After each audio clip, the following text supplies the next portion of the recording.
Why there are people so wealthy while the others are struggling, living from paycheck to paycheck. And if you look at this very carefully, it is in the habits. And in this video, I'm gonna share with you and expose 8 habits that could be keeping you broke.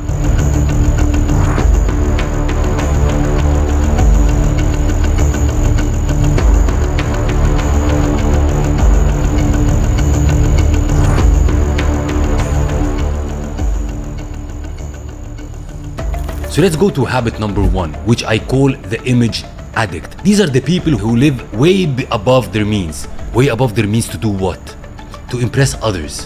Which actually these others, they don't give a damn about you. So you stretch yourself too much to impress people who actually don't care about you. Once you graduate and you have a credit card, you start to buy this and that just to impress people that literally they don't care about you. It's like, imagine that you're running a race and you're constantly adding weight on you, and this weight is debt, and this 100% gonna slow you down.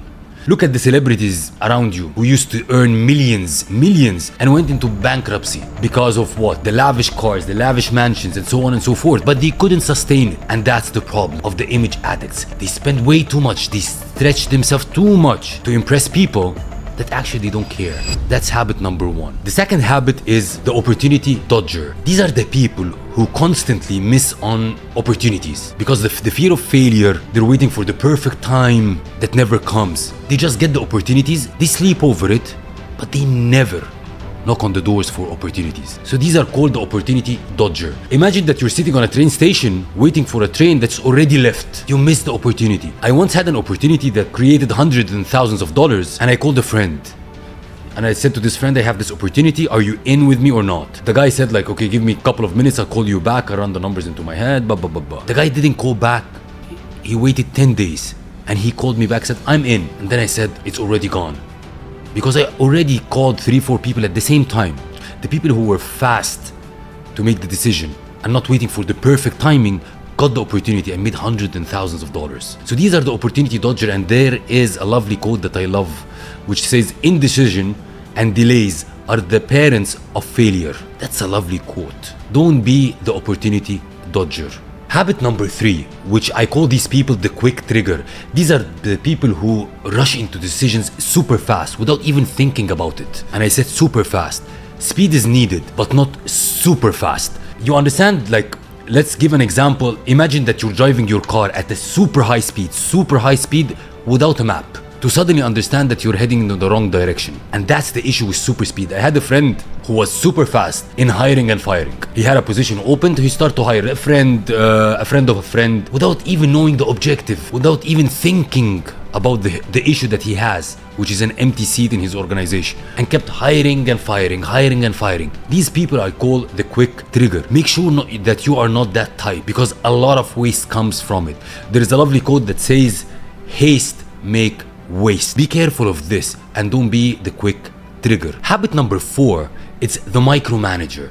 These are the people who hire people, so they hire people, but they do the job themselves. They love to get involved in every single thing. They're unable to scale or to grow. And the problem here is when you don't delegate and you micromanage, you're sending a message to your team is that you don't trust them. And plus, you're also training them to be lazy, because if they know that you're gonna do anything and everything, why the hell they should do the work? So be very careful if you're the type of a micromanager. Don't be that, because you won't be able to scale and you won't be able to grow. And I want you to imagine as if you're hiring a chef to cook a meal for you, and instead of he cooks the meal, you're jumping in and cooking the meal yourself. So why on earth you're hiring the chef? There is a lovely quote that says, if you want to go fast, go alone, and if you want to go far, go together. Don't be a micromanager. It will limit your growth, it will limit your scaling, and will make people get propelled away from you. Habit number 5 is the people that I call subscription junkie. These are the people who subscribe to anything, a new tool, a new course, whatever it is that makes them feel that they will achieve what they want using this tool, but they end up with a mountain of debts and expenses that you're actually not using. These are called subscription junkies. Imagine that you're collecting tools, but you're not building anything. The problem with this is that you keep building the expenses. Even it's a bit, a $5 here, $10 here, $7 here, but you have this habit of, okay, I saw this tool, it will make me more productive. I saw this tool will make me get better results, do a presentation, whatever it is. And this plus this plus this, your expenses become so high and actually you're not actually using it. So number one that you need to do is to audit your subscriptions. See what you're actively using and what you're not actively using, and cancel the ones that you're not using, because this erodes your wealth and your income very slowly because it becomes like a mountain. There is a lovely quote that says, you can't buy happiness, but you can buy experiences that add value to your life. So subscribe to things or buy things that adds value to you. And for example, if you're buying a tool or you're buying a course, then learn from it and apply it. Don't just pile the subscriptions on you. Habit number 6, which I call the penny pincher. These are the people who saves money just out of saving, even if it's gonna limit their growth and scaling. Imagine that you are a farmer and you're saving your seeds and instead of planting them. Can you imagine that? These are the type of called penny pinchers. I had a friend of mine who had an organization that used to make around $3 million a year. And he was calling me and said like, I can't grow beyond that. Then I referred him to people, coaches, that can get them above or get him above this level. And the guy was telling me, okay, how much will it cost? And I said, and actually I don't remember. No, how much does it cost? Is it a $2K? Is it a $5K? Is it a $10K? Is it a $15K? And I said, I think it's around, as I remember, $15, $20K. The guy stepped back. The guy is a penny pincher, was saving so much money, even if it's affecting his growth. So there is a lovely quote that says, the only investment I ever made which has paid consistently increasing dividends is the money I have given to myself. So don't be a penny pincher. Yes, you save money, but don't save money for the wrong reasons. You save money to be able to invest in the right things that makes you grow. Habit number 7, and these are the type of people that I say they're called the escape artist. What does it mean, the escape artist? Is these are the people who use their vices to solve problems, to avoid real life situation, challenges, which erodes their wealth, erodes their success. These are the people that they're using alcohol, smoking, drugs, unhealthy food. These are the things that takes your energy, your focus, and your time. Imagine that you're running like a marathon and you got tired. Then what are the options? You sit for a drink or you push through. There is a lovely quote that I say, discipline is choosing between what you want now and what you want most, said by Abraham Lincoln. So don't be the escape artist. All these vices like drinking, drugs, smoking, eating unhealthy food, all these things erodes your success, wealth, and it's also erodes your confidence, because you know that these are not good for you. So when you know that these are not good for you and you do it, your confidence go down, because confidence is keeping the things that you say for yourself and making it happen. So avoid being the escape artist. The 8th and the last habit, and these are the people that I call the trust breaker. These are the people that are engaged in shady practices. They cut corners, they do things behind your back, and they think that you will never know. But the problem with this, it erodes and it eats your reputation.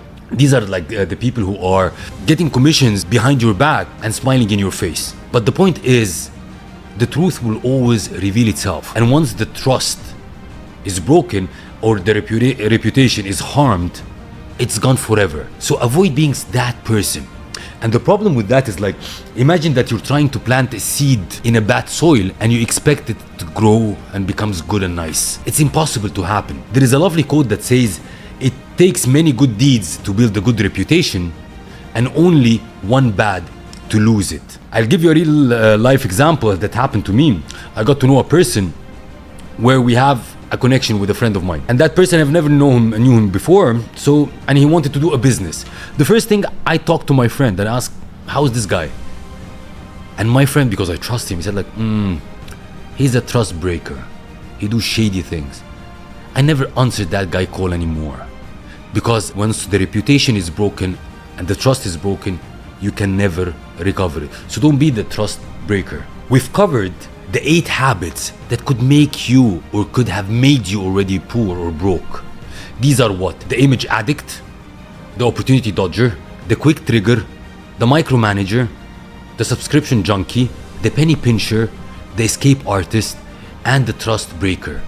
So if you recognize any of these habits in your own life, stop here, take a stance and change these. Because first of all, they're free. You can absolutely commit to yourself to change it because they're absolutely free. And the second thing, what determines your future is your habits. So your financial success and your life success depends on the habits that you do today. So if you, again, recognize any of these habits in your own life, take an action now and change it, and you will thank yourself later. Be an alpha.